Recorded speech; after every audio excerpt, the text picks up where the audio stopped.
हैं यहाँ पर ओरली अगर हम लोग देते हैं, कोई भी ड्रग्स देते हैं तो वह सबसे पहले कहाँ आएगा, स्टोमक में आएगा। स्टोमक से क्या करेगा, ड्यूडेनम से होते हुए जो स्मॉल इंटेस्टाइन होता है, स्मॉल इंटेस्टाइन में जाने के बाद यहाँ पे क्या करता है, एब्जॉर्व करने लगता है। तो एब्जॉर्व करने के बाद यहाँ पर क्या करता है, पोर्टा वेन्स के थ्रू क्या होता है, लीवर के पास जाता है। तो लीवर यहाँ पर क्या करता है, इसका जो इफेक्ट होता है उसको कम कर देता है। इफेक्ट जब कम करता है उसके बाद यहाँ से जो ब्लड स्ट्रीम में गया तो ये इसको करता है हेप्टिक वेन से क्या करता है, इन्फेरियर और सुपेरियर वेने कामा के बारे में आप लोग जान रहे होंगे, हार्ट के पास पहुँचता है, सिस्टेमिक सर्कुलेशन के पास पहुँच जाता है। तो एब्जॉर्ब हो जाता है ब्लड में, यहाँ पे क्या होता है, ड्रग्स एब्जॉर्ब हो जाता है। फिर उसके बाद हार्ट क्या करता है, हार्ट पंप करके पूरा बॉडी सर्कुलेट करता है। हेलो फ्रेंड्स, आज का टॉपिक है routes of drug administration, basic concept of routes of drug administration. यानी कि इसका बेसिक कॉन्सेप्ट को हम लोग समझने वाले हैं कि जो रूट ऑफ ड्रग एडमिनिस्ट्रेशन होता है वह किस तरह से होता है, उसका सारा कॉन्सेप्ट को हम लोग समझेंगे। जैसे सेम ड्रग्स अगर देते हैं तो डिफरेंस रूट अगर हम उसमें चूज करते हैं तो क्या होता है, उसका डिफरेंस इफेक्ट भी शो करता है। जिस तरह से ओरल अगर दवा देते हैं तो 30 मिनट के बाद उसका असर बॉडी पर देखने को मिलता है। अगर आईवी देते हैं, इंट्रावेनस अगर देते हैं तो कुछ सेकेंड में क्या करता है, बॉडी पे इफेक्ट लाता है। यहाँ 30 मिनट, अगर ओरली देते हैं 30 मिनट समय लेता है, और अगर आईवी देते हैं तो क्या करता है, सेकेंड में इफेक्ट बॉडी में ला देता है। तो इसी पे हम लोग इसमें बात करने वाले, एकदम फुल डिटेल में बात करने वाले हैं। जैसे टॉपिकल इसका होता है टाइप्स में, एंड पेरेंट्रल होता है, इंटेरल रूट्स होता है, इन सब पे बात करेंगे। और इसका टाइप्स को भी हम लोग, सब टाइप्स को भी देखते जाएंगे। जैसे अब लोकल रूट्स हो गया, लोकल रूट में आपको देखने को मिलेगा। उसके बाद इंटेरल रूट होता है, पेरेंट्रल रूट होता है, इन सब पे हम लोग बात करने वाले हैं। सबका सब टाइप्स को भी इसमें बात करते हुए जाएंगे। जैसे सब लिंगुअल रूट्स होता है, वोकल रूट्स होता है, इंटेरल में होता है, ओरल होता है, उसके बाद गैस्ट्रिक होता है। इन सारा पर हम लोग डिटेल में बात करने वाले हैं। तो उससे पहले हम आपको ये पहले कॉन्सेप्ट समझा देते हैं कि टॉपिकल जो रूट्स होता है ऐसा क्यों होता है, कि बायो अवेलेबिलिटी क्या है, उस पर भी हम लोग बात करने वाले। फर्स्ट पास एंड बायपास जो मेटाबॉलिज्म होता है उस पर भी बात करने वाले हैं। एंड ये किस तरह से बॉडी पे इफेक्ट लाता है, A to Z हम लोग इसमें बात करने वाले हैं। तो so let's start the video without wasting any time. तो चलिए आगे हम लोग बढ़ते हैं और आपको रूट्स ऑफ ड्रग एडमिनिस्ट्रेशन को अच्छे से समझाते हैं। सबसे पहले इसका टाइप्स को आप लोग समझ लीजिए। जिस तरह से लोकल रूट है, लोकल रूट में क्या सब हो सकता है, ए में आप जिस तरह से देख सकते हैं टॉपिकल रूट होता है, ओक्यूलर रूट होता है। टॉपिकल क्या होता है कि जो हम लोग क्या करते हैं, स्किन पर जो लगाते हैं ऑइंटमेंट वगैरह जो होता है वो लगाते हैं, तो उसको बोलते हैं हम लोग टॉपिकल रूट्स बोलते हैं। ओक्यूलर रूट होता है जिसको आई में देते हैं, आई में अगर जो ड्रॉप्स देते हैं तो उसको बोलते हैं ओक्यूलर रूट्स बोलते हैं।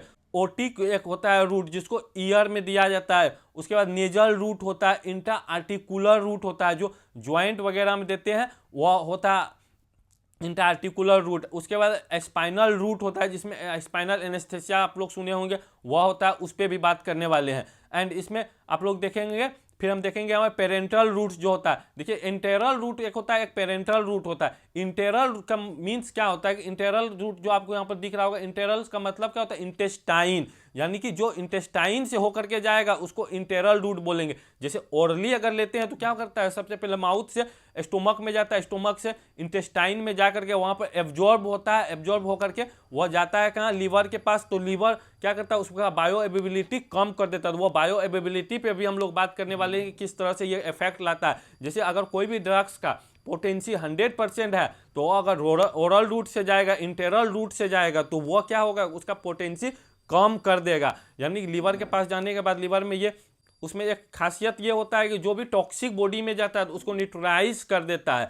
तो वह क्या करता है कि अगर 100 उसका 100 रहेगा, मान के चलिए उसका पोटेंसी अगर 100% है तो उसको क्या करता है, न्यूट्रलाइज करके 50% कर देता है। इसीलिए जो ओरली देते हैं कोई भी मेडिसिन तो वह इफेक्ट भी लेट से आता है, उसमें टाइम लगता है, 30 मिनट बाद ही उसमें इफेक्ट लाता है। अगर आईवी देते हैं, इंट्रावेनसली अगर देते हैं तो वह क्या होता है कि तुरंत इफेक्ट लाता है। तो ये बायो अवेलेबिलिटी पे काम करता है। फर्स्ट पास होता है, उसके बाद बाईपास होता है, तो उस पर भी हम लोग आगे बात करने वाले हैं। उसी तरह से पेरेंटल रूट जो होता है, पेरेंटल का मतलब क्या होता है, पेरा का मतलब होता है कि बायोंड, यानी बाईपास कर जाता है, इंटेस्टाइन को बाईपास करके डायरेक्ट ब्लड स्ट्रीम में चले जाता है ड्रग्स, तो वह फास्ट काम करता है, क्विकली काम करता है। उसके बाद हम लोग सी में बात करेंगे रेक्टल रूट के बारे में, उसके बाद वाइजिनल रूट के बारे में भी बात करेंगे, इंट्रावेनस के बारे में करेंगे, इंट्रामस्कुलर के बारे में करेंगे, सबक्यूटेनियस रूट होता है उस पर बात करेंगे, इंट्राडर्मल जो रूट होता है, इंट्रा आर्टिकुलर जो रूट होता है आर्टरी में जो देते हैं वो उस पर भी बात करेंगे। और उसके बाद इनहेशनल जो रूट होता है, जो वोलेटाइल गैस होता है उसको जो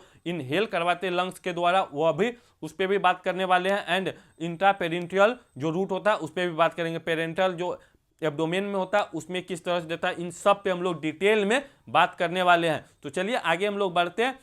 आगे सबसे पहले हम लोग समझेंगे इसका डेफिनेशन। अगर यूनिवर्सिटी एग्जाम के लिए आप अगर देख रहे हैं तो आपके पास एक डेफिनेशन भी होना बहुत जरूरी है। तो डेफिनेशन के लिए हम सबसे पहले इसका देख लीजिए, डेफिनेशन क्या होता है, route of drug administration that paths, यानी क्या करते हैं, एक पाथ बनाते हैं, एक रास्ता हम लोग तय करते हैं कि कौन सा पाथ से जाएगा। एंड मेथड्स ये होता है, and techniques use to introduce a medicinal agents into the body to produce a therapeutic effects, यानी कि ट्रीटमेंट्स के लिए जो हम इफेक्ट्स लाते हैं वह इसमें काम करता है। क्या करते हैं, एक मेडिसिन को अगर हम बॉडी में देते हैं, इंड्यूस करते हैं, तो वो किस तरह से काम करता है, कौन सा रूट को हम लोग तय करते हैं, पाथ को तय करते हैं, तो उन सब पे हम लोग इसमें बात करने वाले हैं। तो रूट से पहले हम लोग समझेंगे selection of route depends on, यानी कि हम लोग जो रूट्स को सिलेक्शन करेंगे तो वह उस पर भी कुछ डिपेंड्स करना पड़ता है कि हम कोई अगर मेडिसिन है, मान के चलिए पैरासीटामोल है, पैरासीटामोल टेबलेट है और वह क्या होता है इंजेक्शन फॉर्म में भी आता है, तो उसको हम लोग किस तरह से तय करेंगे कि इसको हम लोग IV दे या ओरल दे, तो वह डिपेंड क्या करता है, तो उस पर हम लोग बात करते हैं। जिस तरह से एक नंबर में फिजिकल आपको दिखने को मिलता है, केमिकल प्रॉपर्टीज होता है, फिजिकल और केमिकल प्रॉपर्टीज किसका होता है, ड्रग्स का होता है, तो उस पर बात करेंगे। जिस तरह से सॉलिड हो सकता है, लिक्विड हो सकता है, गैस हो सकता है, सोल्यूबिलिटी उसमें हो सकता है, एंड pH भी होता है। तो इन सब के अकॉर्डिंग हम लोग तय करते हैं कि इसका प्रॉपर्टीज के अकॉर्डिंग तय करते हैं कि हमको कौन सा रूट में जाना है, यानी कि IV जाना है, इंट्रामस्कुलर जाना है, या ओरली जाना है, इंटेरल रूट से जाना है, पेरेंटल रूट से जाना है, टॉपिकल रूट से जाना है, तो इस पे तय करते हैं। तो A to Z आपको समझ में आने वाला है, तो वीडियो के अंतिम तक अगर आप बने रहते हैं तो आपको A to Z सारा कुछ समझ में आ जाएगा। जिस तरह से यहाँ पर आप pH देखते हैं, तो pH क्या होता है, स्टोमक का एक pH होता है 1.5 से लेकर के 3.5 तक उसका pH होता है। HCl अम्ल होता है, हाइड्रोक्लोरिक एसिड होता है, तो वह क्या करता है, न्यूट्रलाइज कर देता है। जो भी अगर मेडिसिन जाता है पार्टिकल्स को, उसको क्या करता है, तोड़ देता है, उसके बाद इंटेस्टाइन की तरफ बढ़ाता है। जिस तरह से आप देख सकते हैं यहाँ पर ओरली अगर हम लोग देते हैं, कोई भी ड्रग्स देते हैं, तो वह सबसे पहले कहाँ आएगा, स्टोमक में आएगा। स्टोमक से क्या करेगा, ड्यूडेनम से होते हुए जो स्मॉल इंटेस्टाइन होता है, स्मॉल इंटेस्टाइन में जाने के बाद यहाँ पे क्या करता है, एब्जॉर्व करने लगता है। तो एब्जॉर्व करने के बाद यहाँ पर क्या करता है, पोर्टा वेन्स के थ्रू क्या होता है, लीवर के पास जाता है। तो लीवर यहाँ पर क्या करता है, इसका जो इफेक्ट होता है उसको कम कर देता है। इफेक्ट जब कम करता है उसके बाद यहाँ से जो ब्लड स्ट्रीम में गया तो ये इसको करता है हेप्टिक वेन से क्या करता है, इन्फेरियर और सुपेरियर वेने कामा के बारे में आप लोग जान रहे होंगे, हार्ट के पास पहुँचता है, सिस्टेमिक सर्कुलेशन के पास पहुंच जाता है, तो एब्जॉर्ब हो जाता है ब्लड में। यहाँ पे क्या होता है, ड्रग्स एब्जॉर्ब हो जाता है, फिर उसके बाद हार्ट क्या करता है, हार्ट पंप करके पूरा बॉडी सर्कुलेट करता है, तो इस तरह से ये एब्जॉर्ब होता है। तो यही क्या करता है, इसका टॉक्सिसिटी को कम कर देता है। अगर कोई भी ड्रग्स को लेते हैं तो उसका क्या करता है, पोटेंसी को कम कर देता है। तो ओरली देते हैं तो इस तरह से काम करता है। अगर वही हम IV दे देते हैं, तो IV देते हैं तो क्या करता है कि लीवर को बाईपास कर देता है, तो इसीलिए उसको बोलते हैं बाईपास मेटाबॉलिज्म। और एक होता है फर्स्ट पास मेटाबॉलिज्म, जो यहाँ पर आप देख सकते हैं। फर्स्ट पास मेटाबॉलिज्म क्या होता है कि जो माउथ से हम लोग टैबलेट खाए तो वो फर्स्ट पास हुआ, जो इतना काम करके जाएगा ब्लड स्ट्रीम में, इसको बोलेंगे फर्स्ट पास। और बाईपास क्या होता है कि जो बायोन्ड हो जाएगा, यानी कि इंटेस्टाइन का बायोन्ड काम करेगा, वो डायरेक्ट ब्लड स्ट्रीम में चले जाएगा, उसको हम लोग बोलेंगे बाईपास मेटाबॉलिज्म। तो ये आपको समझ में आ गया। उसके बाद साइट ऑफ डिजायर्स एक्शन, यानी कि लोकेलाइज देते हैं या जनरलाइज देते हैं। लोकेलाइज क्या होता है कि हम एक स्पेसिफिक एरिया में देते हैं। जिस तरह से अगर कोई भी ऑर्नामेंट लगाते हैं या कोई भी क्रीम वगैरह लगाते हैं, तो क्या करते हैं कि एक स्पेसिफिक एरिया में हम लोग लगाते हैं, तो वो क्या होता है कि लोकेलाइज्ड होता है। वही जनरलाइज्ड क्या होता है कि अगर हम ब्लड स्ट्रीम में देते हैं तो पूरा बॉडी सर्कुलेट होता है वही मेडिसिन, तो उसको जनरलाइज्ड बोलते हैं। तो साइड ऑफ डिजायर्ड एक्शन पे भी हम लोग डिपेंड करते हैं। एंड उसके बाद rate and expanse of absorption of drug, यानी कि यही बायो एवेबिलिटी इसी को बोलते हैं। इसको अच्छे से आगे हम लोग समझने वाले हैं कि बायो एवेबिलिटी क्या होता है, और बहुत अच्छे से समझेंगे। उसके बाद मेटाबॉलिज्म ऑफ ड्रग्स, ये समझ में आ गया। फर्स्ट पास क्या होता है, बाईपास क्या होता है, एंड रेपिडली ऑफ रिस्पॉन्ड, यानी कि IV हम लोग जब देते हैं तो क्या करता है, रेपिडली रिस्पॉन्ड करता है। डायरेक्ट ब्लड स्ट्रीम में जाने के बाद वो अपना टारगेट एक्शन तक पहुंच जाता है। टारगेट जहां रहता है, टारगेट तक वो मेडिसिन इजीली पहुंच पाता है। एंड IO होता है, इंट्राओशियस होता है, जो डायरेक्ट बोन मेरो में इंजेक्ट किया जाता है, तो वह होता है IO, उसको बोलते हैं। तो ये होता है एपिनेफ्रिन, आप ड्रग्स का नाम सुने होंगे, वो डायरेक्ट क्या करते हैं, इमरजेंसी कंडीशन में डायरेक्ट हम लोग क्या करते हैं, बोन में देते हैं, यानी बोन मेरो में डायरेक्ट उसको इंजेक्ट करते हैं, ये होता है। उसके बाद कंडीशंस ऑफ द पेशेंट, यानी पेशेंट के कंडीशन पे भी डिपेंड करता है कौन सा रूट पे हम लोग जाएंगे। जैसे अगर पेशेंट में वॉमिटिंग कर रहा है तो ऑरली हम लोग नहीं दे सकते हैं। अनकॉन्शियस पेशेंट रहेगा तो उसको ऑरली अवॉइड करना पड़ेगा। तो ये होता है कि इस पे डिपेंड करते हैं कि पेशेंट के कंडीशन के अकॉर्डिंग भी ये तय करते हैं। तो आई होप ये अब तक क्लियर हो गया होगा। आगे हम लोग समझेंगे रूट ऑफ ड्रग्स एडमिनिस्ट्रेशन में first past metabolism and bypassed metabolism जो होता है, इसको समझिए।